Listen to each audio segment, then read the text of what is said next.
Talking about music is really, really hard, and I think directors particularly find it really, really tricky, quite understandably. It's been likened to dancing about architecture, which I think is a great quote, allegedly by Frank Zappa. It must be immensely scary as a director to give a composer the free rein, or to give a composer the right to play with your baby, as it were. We're going to clothe your baby in clothes that can completely change its character or its meaning. And that is very scary from our point of view as a composer. It also similarly must be as a director as well. My name's Andrew Hind, and I'm a media composer based in Cambridge, and today in this video I'm going to unpack what it is that can really, really help directors and composers to have a really good, meaningful dialogue and to get exactly what the director is wanting musically for their film. So the first thing to think about is setting clear expectations so that both parties know where they stand and what's expected of them. First of all, I think a contract is absolutely vital. Even if you are working for free, even if you are building your portfolio, some sort of written agreement is vitally important. This becomes more important as as money is exchanged and the finances get more important and the film gets larger, because there's more at stake and you're not sort of doing it as a favour.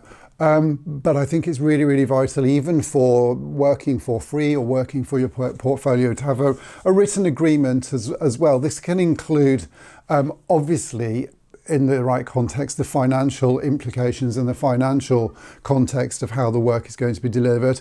But also I think it's really, really important that there is an expectation of the amount of work that's going to be done. More importantly, possibly the amount of revisions. And I think that's a vital thing, because to a certain extent, revisions can go on forever and ever. Hopefully with some really good communication at the beginning and a really good communication early on, even before a note is written, revisions can be kept to a minimum, but they are an inevitable part of writing a film score. And having some sort of expectation of how many revisions are acceptable and agreeing, sort of on a ballpark for that can be really, really helpful. Also having an idea about the scope and the amount of music. If it's a 12-minute film, are you expecting a full 12-minute score?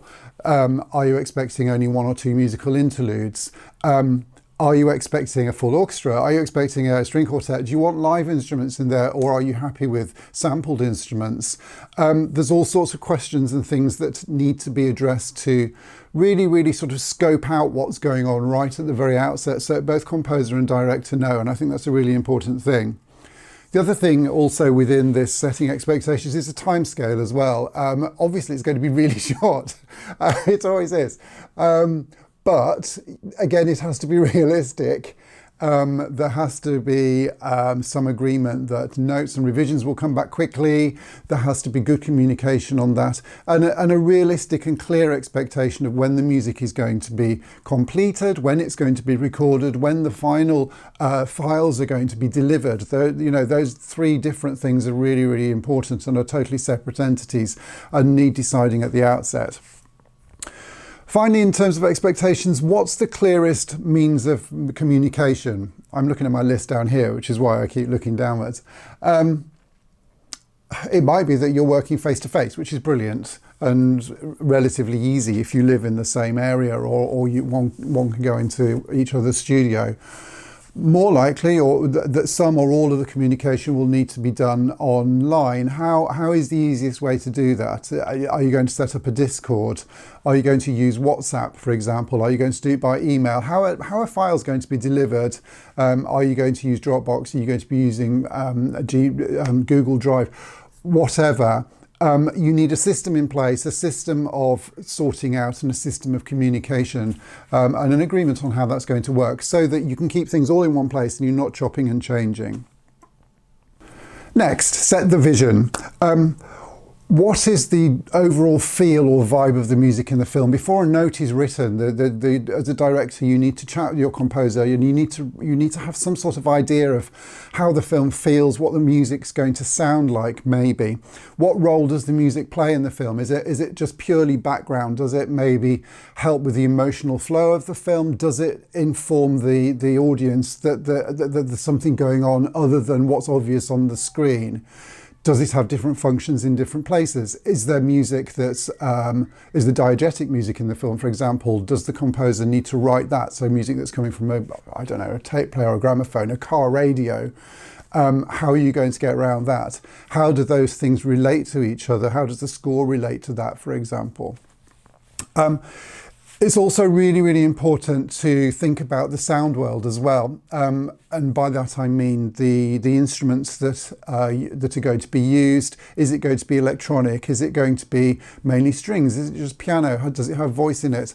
Is it a mixture of those? Is it a dissonant sound world? Is it a gritty sound world? Is it a beautiful, serene, general sound world? And all these things are sort of general overarching ideas that will give your composer a sort of starting point, something to work with. More than likely, a good starting point for the director and the composer to work is for the composer to just write a few, nothing to picture, but just to write some little snippets using different instruments, using different approaches to get some sense of the sound, some sense of the world, some sense of the vibe and the emotion of the score. And actually, if that's done before picture lock, before the picture, and it's agreed between the director and the composer that this is the direction we're going in, it can save an awful lot of time further down the line. Temp music or not, you might want to use temp music. Discuss with your composer whether that's a good idea or not. Some composers don't like temp music, I think, because it sort of puts a clear idea in their mind of what they think the director likes. If you are going to use temp music, my advice is to try and discuss with your composer what it is you like about the music, and it might actually not be the instrumentation, it might not be the actual sound of it, the surface level of it, it might be the feeling of it, it might be the emotion of it, it might be just the general sort of way that it fits together that you like, or the structure that you like. And actually those less concrete concepts are really useful for a composer to know, because that gives us a starting block that's away from the writing tunes and things like that, which is like the dressing on top. It gives us a concrete basis, it gives us a structure, gives us a foundation to work from. It can also be really useful to put a playlist together, possibly more useful than temp music actually for a composer, because if we hear a playlist that a director's put together, we can generally tease out some sort of fairly repetitive themes, be it types of instrumentation, be it tempo, be it emotion, be it mood. And again, that can give a really clear indication of what you're looking for and where you're starting from. And so it's a really, really good idea with all of those things together to ask your composer to write a few short snippets, to write a few bits and pieces to sort of get the ball rolling without the complication of putting it to picture. Have a detailed spotting session. Now this is really, really vital and can be a massive time saver in the long term. Preferably use the locked picture. I would go as far as to say definitely use the locked picture.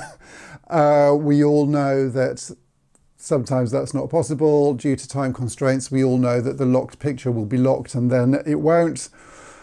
As far as possible, the most locked picture you possibly can. So the composer needs a time-coded picture, and you need a good chunk of time to sit down and go through.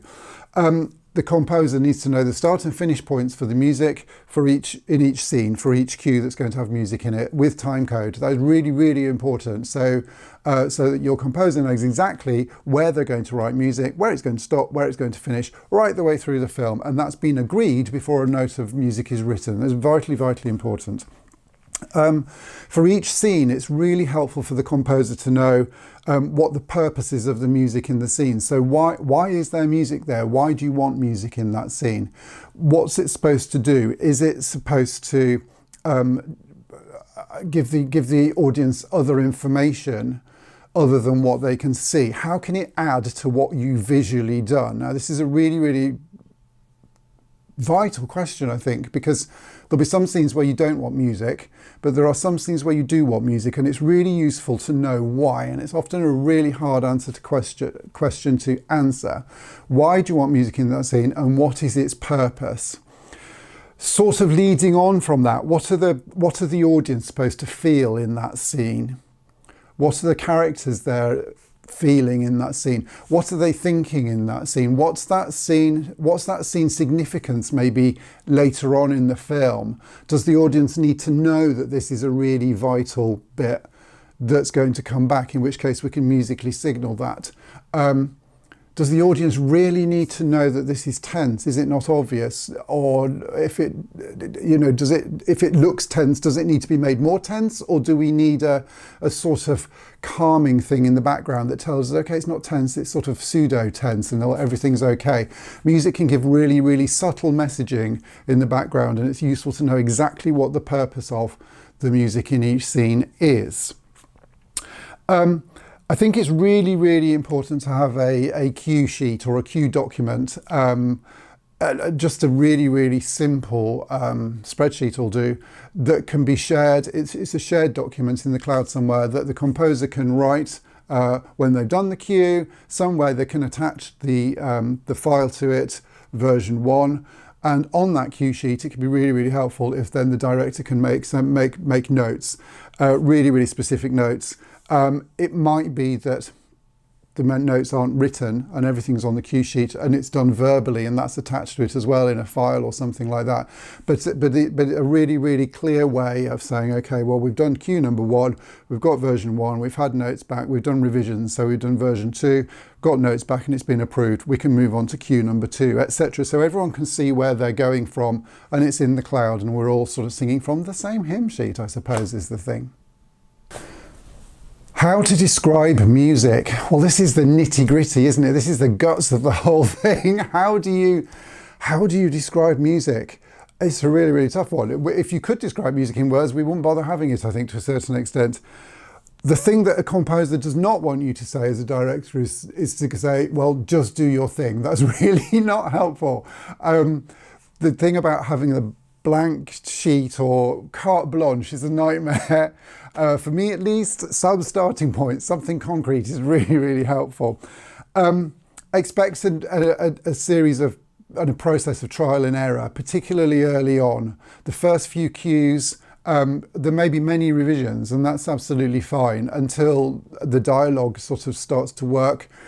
We start to understand, the composer starts to understand how you are understanding the music, and vice versa. And eventually we will find our common path. And my experience is that at the outset it takes time. The first few cues take a long time.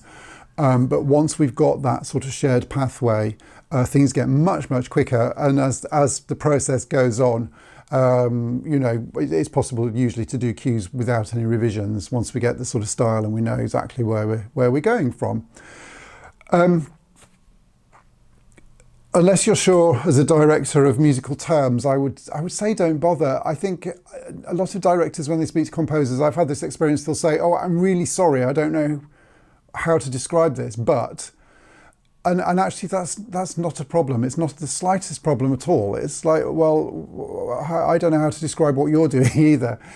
Please don't feel that you have to try to use musical terms unless you're good with musical terms and really clear on what they mean. Avoid them, because there's a number of scenarios where people will think they know what it means, but it actually means something different, and it can create all sorts of issues.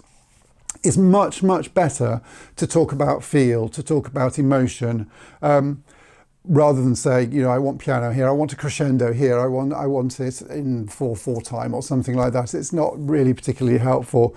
If you can talk in feel, if you can talk in emotion, if you can talk in vibe, use as many descriptive words as you can, be as verbose as possible, describe it in one way, come round to it in a slightly different way, come round and view it from a different way, give us as much as possible. And actually our job is to listen and to learn how you talk about music, and to tease out from what you're saying, what you're hearing and what you're imagining. Trust your feeling on the music and convey that to your composer. Now, I think that's a really, really important one. I think as a director, I don't believe in musicians and non-musicians. Directors are musicians also. They don't necessarily have the technical vocabulary to explain and create what they want. Have the faith and the conviction of being right and knowing what you want something to sound like, or at least feel like, and convey that to your composer. It's really important. Your feeling is as valid as the composer's. And conversely, my feeling about watching your film is as valid as well. I don't know how technically you put a film together as a director, but my emotional response to it is as valid as anybody's.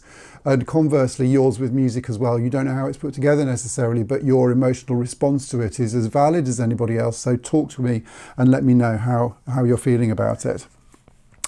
Finally, in this section, it's really important to be as specific as possible.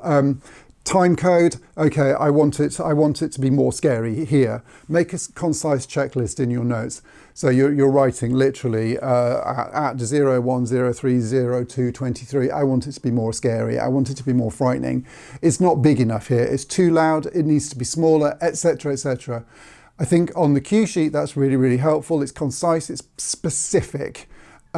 If you feel the need to expand on things any further than that, I suggest possibly voice notes are really, really good. And again, they're referenced in the cue sheets, and that you have a system for doing that on WhatsApp or whatever. Okay, having said all that, a few common music terms that might slip into conversation. I am guilty of this. I can't really help it. Tempo. Basically speed, how fast or how slow a piece of music is. Crescendo, getting louder. If you crescendo, we get louder. Decrescendo or diminuendo is getting softer.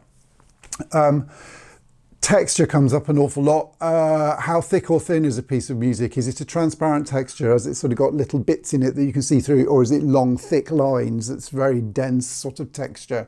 That's a really important one. Instrumentation, I've said that in this video. What instruments are you choosing?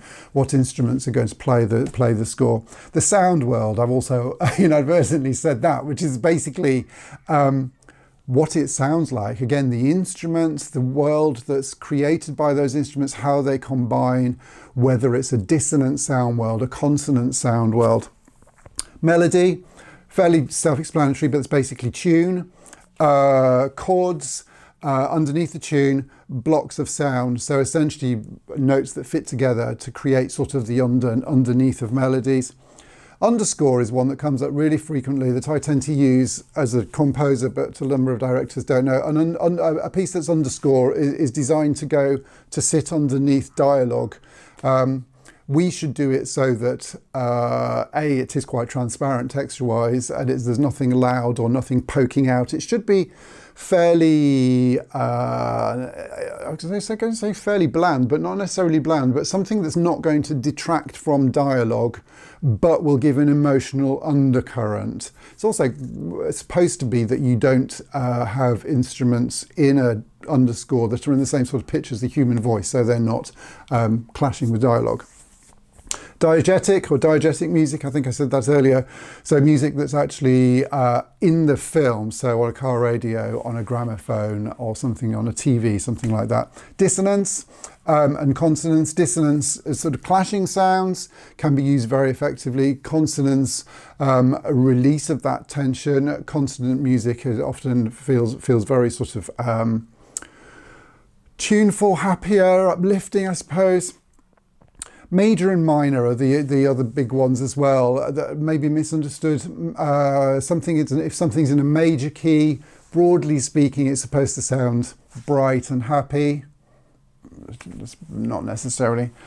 If it's in a minor key, it's supposed to sound darker, more ominous.